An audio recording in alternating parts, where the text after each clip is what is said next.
கூலி படம் வந்திருக்கிறதா தெரியுது. கூலி படத்துக்கு பெரிய விளம்பரம்லாம் பண்ணி எல்லாம் பேண்டு கிண்டெல்லாம் வச்சு அடிக்கிறதெல்லாம் பார்த்தேன். தியேட்டர்களையே காணுமே.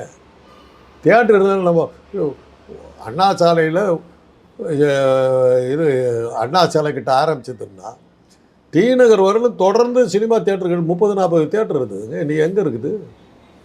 அண்ணா சாலையில் 2 தியேட்டர் தான் இருக்குது. 3 ஒரு கேசினோ ஒன்று இருக்குது.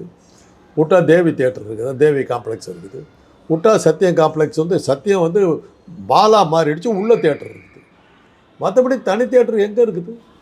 வெள்ளிக்கிழமைனாக்கா நாங்கள்லாம் படிக்கிற காலத்தில் அண்ணா சாலையில் ஜேஜன் எந்த தியேட்டருக்காவது போய் உள்ள படம் பார்த்துக்கிட்டது. வெள்ளிக்கிழமைங்கிறது சினிமா பார்க்குற நாள் இல்லை. தினசந்தி பத்திரிகைகளை திறந்தோம்னா இன்றைக்கி ஒரு 2வது பேஜில் சினிமா விளம்பரம் தானே ஃபுல்லாக இருக்குது. இன்றைக்கி எங்கே இருக்குது? படம் போட்டாக்கா எங்கள் பசங்க ஒரு 4-5 வருஷத்துக்கு முன்னாடி கூட ஒரு பிரபல நடிகர்கள் யாராவது நடந்ததுன்னா அன்றைக்கி கிளாஸில் பசங்க இருக்க மாட்டான், எல்லாம் அங்கே போயிட்டுருப்பான்.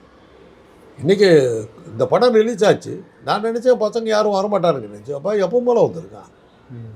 என்னன்னா 4 நாளில் ஓட்டிட்டு சார் பார்த்துக்கலாம் போச்சு.